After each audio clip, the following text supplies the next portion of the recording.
Struggle songs, that's a phrase that was used because music played a pivotal role during the struggle to galvanize people and to motivate them in the fight for justice.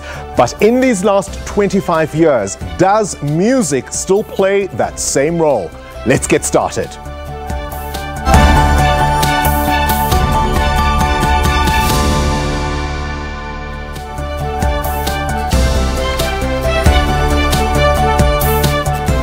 Good evening and a very warm welcome to the Democracy Gauge. I am Bongani Bingwa.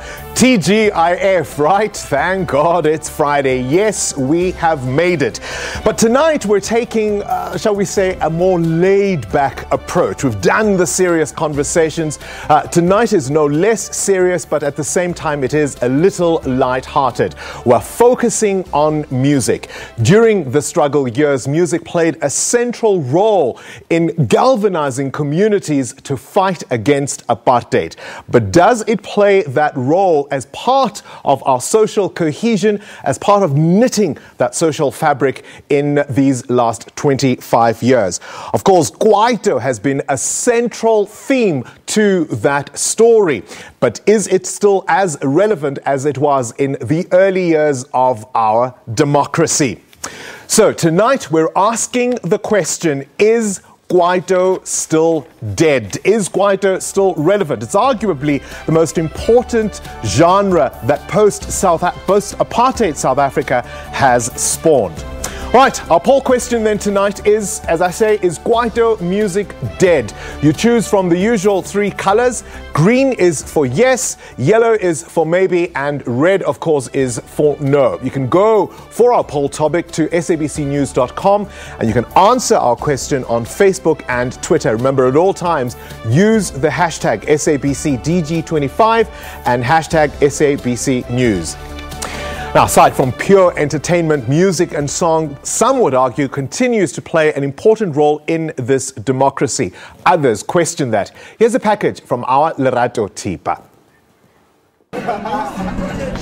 Born Frees are attracted to a vast variety of music genres, such as Kwaito, Iko, and the new ever-popular hip-hop music. It's music that doesn't always resonate with the older generation, but it has a wide appeal with a strong lyrical content that drives a positive message, just as the struggle songs used to.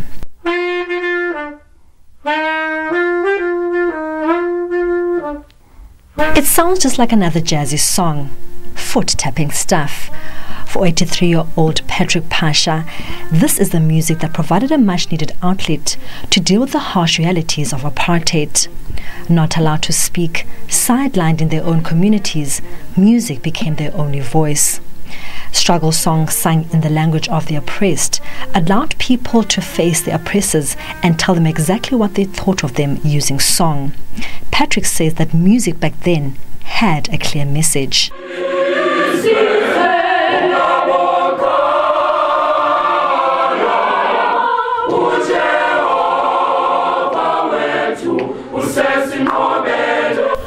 And there was a lot of pressure in the township.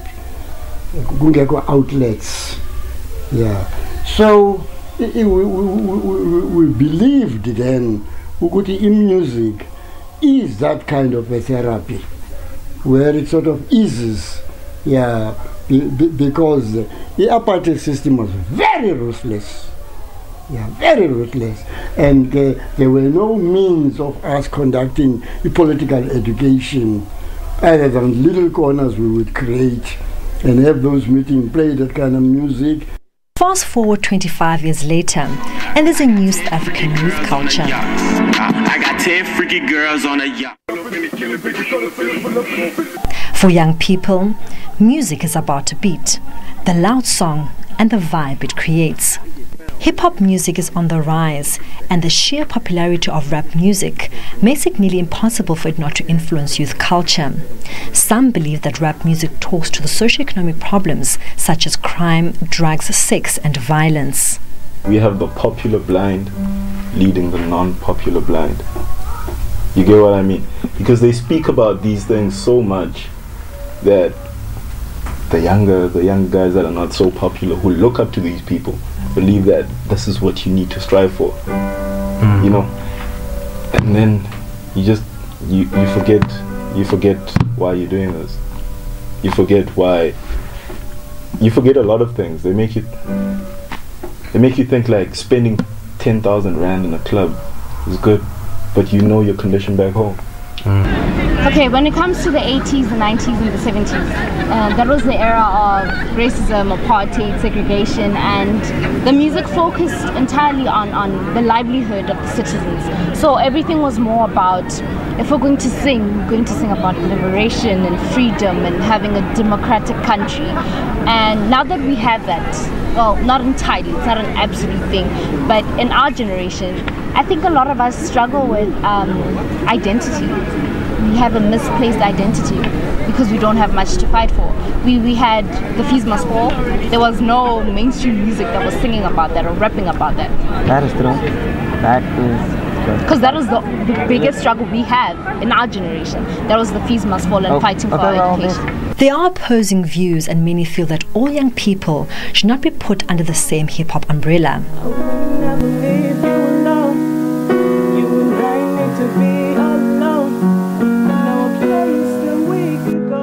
It's not more or less like we forgot how to make that music that really was deep. But then right now, the situation that we are in, if you are, let's say, a creative, you write according to what you sing and what you experience. And let's say a kid coming from a Gasi and then move to a suburbs would obviously talk about those things. And in our age as the youth, we mingle in relationships and stuff like that. So as an R&B singer myself and a writer, it's mostly love, but nowadays type of love, like I would talk about inboxing you or DM, whereas back in the day it was like some deep on some I will love you till the end of time. One thing is clear, lyrical content in music can have both a positive and a negative influence on listeners. Hip-hop artists such as Java, Drake and Kendrick Lamar are well known for their positive and uplifting music. Today, music can be seen as an educational tool to highlight the social issues, no matter what the genre. You live life on an everyday basis with poetic justice. Lerato Tipa, SABC News, Port Elizabeth. So is Kwaito, the quintessential born-free music, dead? In a moment, we're going to be joined in our Durban studios by Sihle Mthembu, who is a writer and filmmaker and also the co-author of Born to Kwaito. But in our Johannesburg studio, I'm glad to say we're joined by hip-hop artist Gigi Lemaine. Hey. Fantastic, warm welcome to you. Welcome to the Democracy Gauge. Well, let's start in Durban. Sihle Mthembu, good evening to you, and also welcome to you to the Democracy Gauge. Let me ask you this question.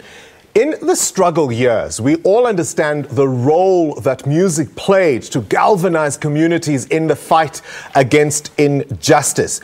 There are those who say, post-1994, we've taken our foot off the pedal. Good evening, Bongani, and good evening to Gigi as well as your viewers. I think it's not that we've taken our foot off the pedal, but I think the music itself and the transition into the post-94 moments allows us to address other concerns. And I feel like a lot of the music that we consume, it addresses individual concerns as opposed to communal ones. So you'll find people talking about how crime affects them directly on a personal level as opposed to speaking at a national level, for instance. So it's not that we've taken our foot off the gas, but it's definitely that we've had to re-look at how we document some of our personal struggles within the context of this democracy. There is also, though, this idea that, you know, we become a normalized society, young people all over the world enjoying the same things that we have now also begun to enjoy, that the pressure to be social activists as artists is perhaps not quite as much, and therefore the conversation in some sense has changed. I think that's a very important point, because if in the pre-94 moment, during the height of apartheid, a lot of South Africans didn't have the kind of access that we have now to influences from the outside world, because a lot of music was banned, a lot of film was banned. So we weren't able to voraciously consume as we are doing now. So what happens is post-94 South Africans open up to a world that they haven't really experienced before, and all of these influences start coming in. So you find that there's for instance, like you were talking about in the package, the big influence of hip-hop. You know, South Africans start to consume this music more and more. So this sort of globalization definitely has an impact on the cultural outputs that we have. But this isn't a problem that is unique to South Africa. Yeah. I mean, even with the advent of the internet, the world is getting smaller and smaller, and we're able to interact with people in real time. So that's bound to definitely impact what we as cultural creators, as musicians, as filmmakers, as writers are putting out there into the world. All right, we're talking about hip-hop, so let's bring you, Gigi, into the conversation. Yes. I mean, hip-hop comes out of the urban ghettos of North America. Yes. It deals with the social ills of that space. Yeah. Has it played that role here? Because some will argue the struggle is not over. Economically, we're still in a struggle. Has hip-hop played that role in South Africa? I honestly believe that it has. I mean, just by South African hip-hop finding itself as a true identity, that has been a struggle in itself for years. You know, there was a time when there was a bit of a squabble between people who were doing kwaito and people who were doing hip-hop. We find that I know myself, for one, Stogie T, quite a few artists have redressed ideas around us using our influences, hip-hop artists, to be able to speak about things outside of the spinning rims and the gold teeth, and I think that's slowly coming back with what our present day struggles look like. I mean, I for one am a born free, so my struggles will be different to somebody else who is 20, 30 years older than me. Do you feel the pressure of the legacy that we come from, where music was such a meaningful creative outlet for artists, but also in terms of the audiences during apartheid? Do you feel that pressure to continue that legacy? Definitely. I mean, we have new struggles. I mean, I'm also a graduate, so I was very much part of the Fees Must Fall movement, and I think music really has to play a role, because that's how history is written. That's how our kids will reflect just as much as we reflect off the music of Abu Babu, Hugh Masekela, and Abuma Miriam Makeba. So, I mean, there is definitely a pressure, and we do understand and we see that there is almost a need for us to record history in our music, apart from all the other things. So let me ask you, I mean, the central question we're asking our audience this evening is kwaito dead? Because all those blurs, those lines have been blurred in a sense. So you've got three options. What's your choice? Red is no, yellow is maybe, and green is yes. Which one are you choosing? Kwaito is not dead. Kwaito is not dead. Kwaito is not Kwaito dead. is not dead. Thank you very much. Well, of course, you have the opportunity to be part of that conversation as well tonight, because our poll question is Kwaito dead? Gigi says no, but you've got the choice to choose from our three colors. Green is yes, yellow is maybe, red is no. You can go to our poll topic on sabcnews.com and answer our question on Facebook and Twitter. Remember, use the hashtag SABCDG25 and hashtag SABC News. We'll share your views after the break. Thank you very much, Gigi. We're looking forward to a performance, and of course, Sihle in Durban. Stay with us.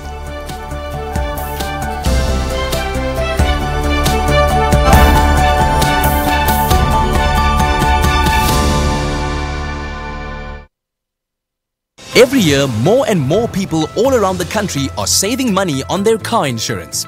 Let's meet some of them. So this lady from Outsurance calls. Yes, friendly, vibrant, energetic. And she made that sale within 3 seconds. No, 3 sentences. 3 seconds is even better than 3 sentences. She was good. Ended up saving almost 300 Rand per month. How would you summarize your overall experience with Outsurance? 3 words. Fresh, vibrant, and lekker. If you think it's a hassle getting a quote, put us to the test. Call or SMS now for a quick quote and make 2019 your time to save. SMS SAVE to 34473. This car of yours, that smell. Yes. Is it a new one? It's new, my dear. First one. So how long were you with your previous insurer? For a month. 30 I only days. paid one premium. It was too much. I gave them a call. Outsurance? Yes. All my questions were answered. Even some of the things, because I'm a new driver. Yeah. I was not aware of some things. They made a quote for me. I saved about 500 rands. 2019. How? Yes. If you've been with the same insurer for years and haven't recently put Outsurance to the test, call or SMS now and make 2019 your time to save. SMS SAVE to 34473. My previous insurance phoned and said they're going to put my premium up again. And I just thought, really, I can't do this. I sent the SMS, immediately he phoned me. And he was really so sweet. He was so friendly. I couldn't believe it. How much did you end up saving? It was about 419 rand. It's never too late. You must just do it. It's really, really worth it. It's going to change your life. It's changed my life. Have you told anybody else about it? Yes, I have. Yeah? I tell everybody. Wherever I go, I tell them. They've all saved. Why shouldn't you? SMS SAVE to 34473 and make 2019 your time to save. So how did your path cross with Outsurance? My nephew referred me because he had just switched and saved. Yeah. How much did you save? Over 900 rand. What are you doing with your saving every month? I want to go to the Caribbean island. I want to go and get my groove back. You need to give your nephew a shout out. Give him a shout out, Bonita. Dale, you are awesome. And now, she and Mr. Gripman are going to get their groove back. Just think what you could do with the money you save. SMS SAVE to 34473. 2019, it's your time to save. Tell me about how you heard about Outsurance the first time. I was contacted by a very, very friendly consultant. Gave me the amounts. Honestly, didn't believe it. Why didn't you believe it? It was too good to be true. Now you're making me curious. What was the amount? 1,305 rand difference. I was like, what? No ways. I screamed on the phone. Other guys sitting around me like, what's wrong with this guy? Can we just have a moment of silence? Just Thank you, Outsurance. SMS SAVE to 34473 and make 2019 your time to save.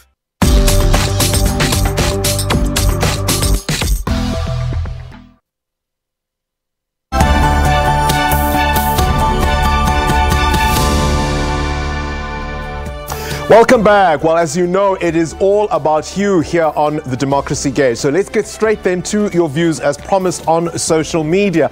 Let's find out what people are saying on Twitter. We're asking the question, of course, is Kwaito music dead? Mr. Moloto, very simple, short and sharp, dead and gone, he says. Mpete also comes in and says, yes, when you ask my 2000 that Kwaito is dead, they will agree with you because they don't know about it. And our final tweet there, it is transformed, it will never die. So those are some of the views that are coming on social media. Feel free to continue engaging on Twitter and on Facebook, and of course go to our website at sabcnews.com.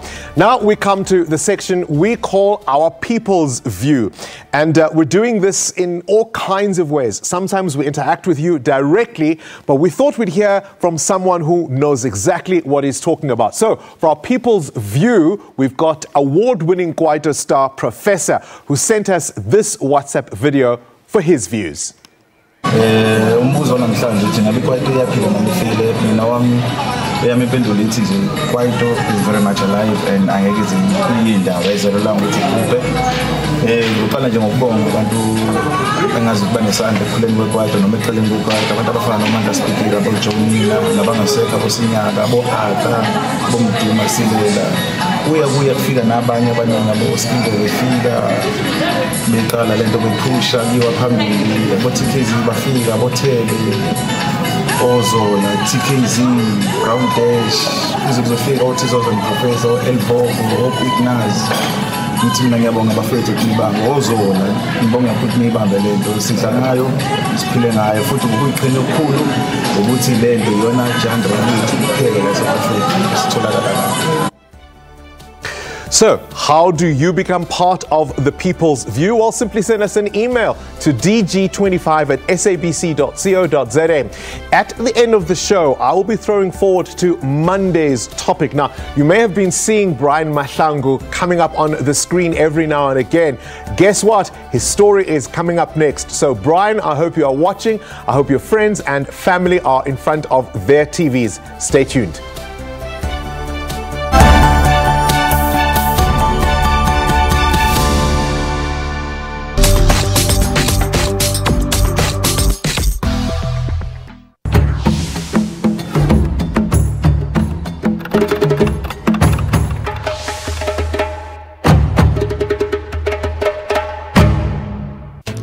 In a UN report, scientists say climate change is getting worse. 1/3 of our food sources for the population come out of the ocean. We spoke to people who have been directly affected. We have lost a lot of cattle. Gemsbok vlakte, Tosca gebied and Jakkalskop. Everywhere you will see there's animals dying. I've lost 2 of my cattle this January. Africa's demand for clean drinking water is rising. Drinking water is a top priority. The next day when the water comes back, it's dirty. I have implemented a level 5 water restriction, effective immediately. Environmentalists seek solutions to preserve the planet.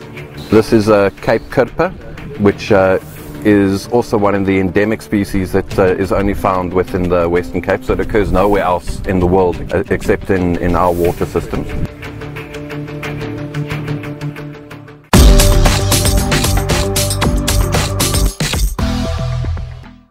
Get the facts first.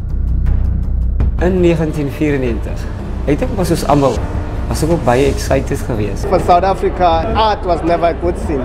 From a footballing point of view, there was never a separation. Get to the truth. There's still some serious issues in South Africa. Maar ek dink die regering kan regtig probeer om harder te werk om ke apartheid in Sutlile ke le ke swa ke batho ba rena ba democracy batho ba batsho e se makgowa. See what it all really means. Ek is geel want dit is die kleur in die verkeerslig wat vir jou sê wees versigtig. I still give South Africa red. We are somewhere in between. We're giving our democracy a green for sure. We're very happy. Democracy Gauge, weekdays at 5:30 on SABC News, Channel 404.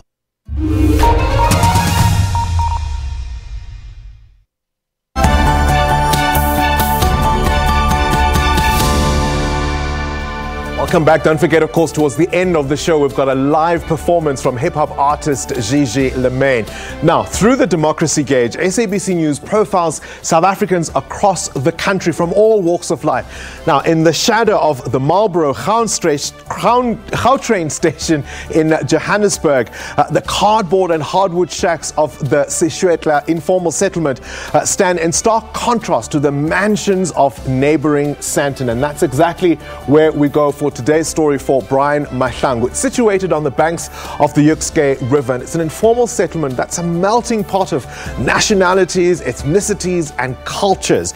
Community leader Brian Mahlangu shared his life, his story about living in Sophiatown since the dawn of democracy.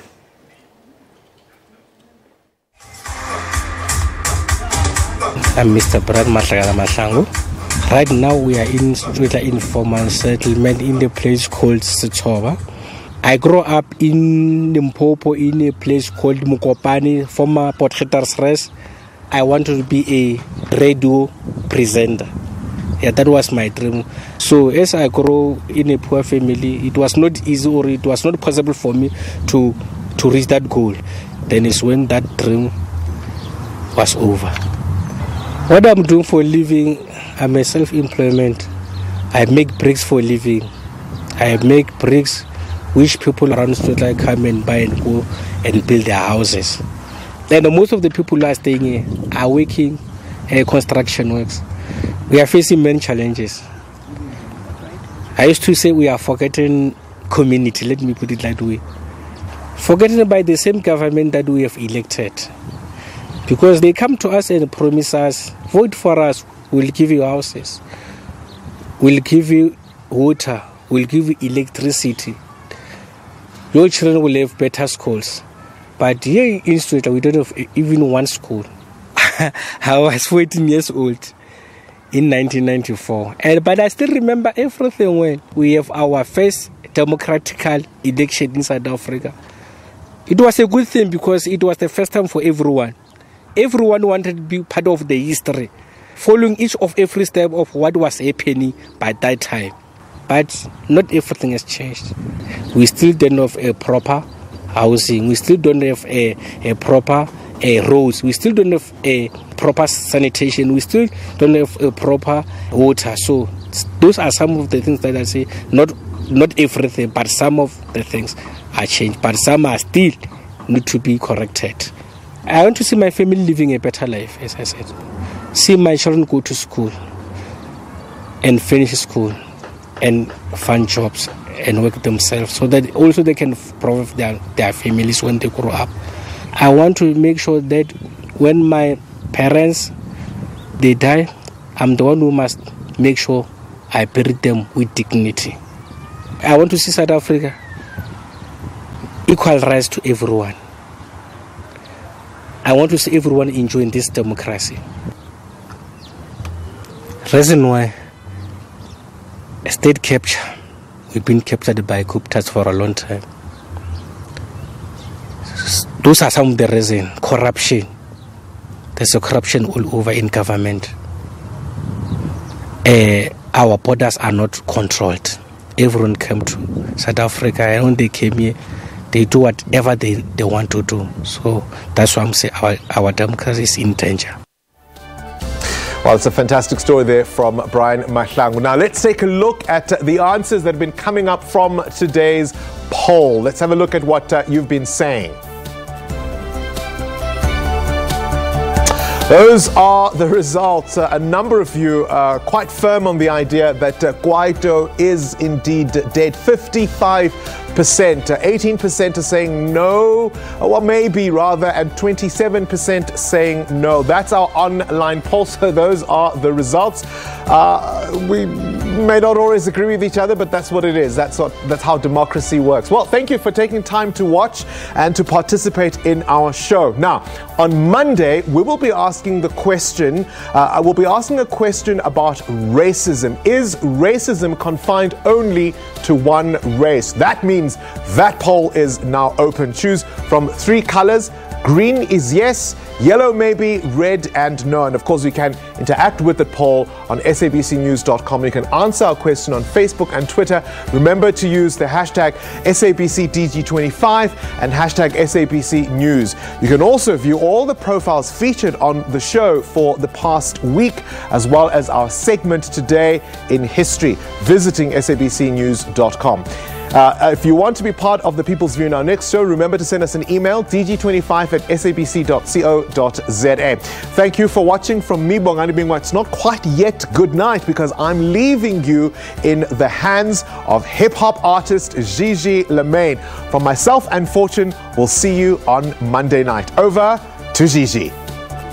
Double C's got double D's up in our bras, and you gon' get these hands and underestimating gods. Better than your foes, realer than your bros. Got the camel toe, steady with the flow, and they know we the antidote. Kicking down the door for revolutionary girls. Scripting after script, it's like we work at Disney World. Extra lip, hella hips, how we got an extra rib, and we birthing all these brothers. Better show love like tips, Gigi.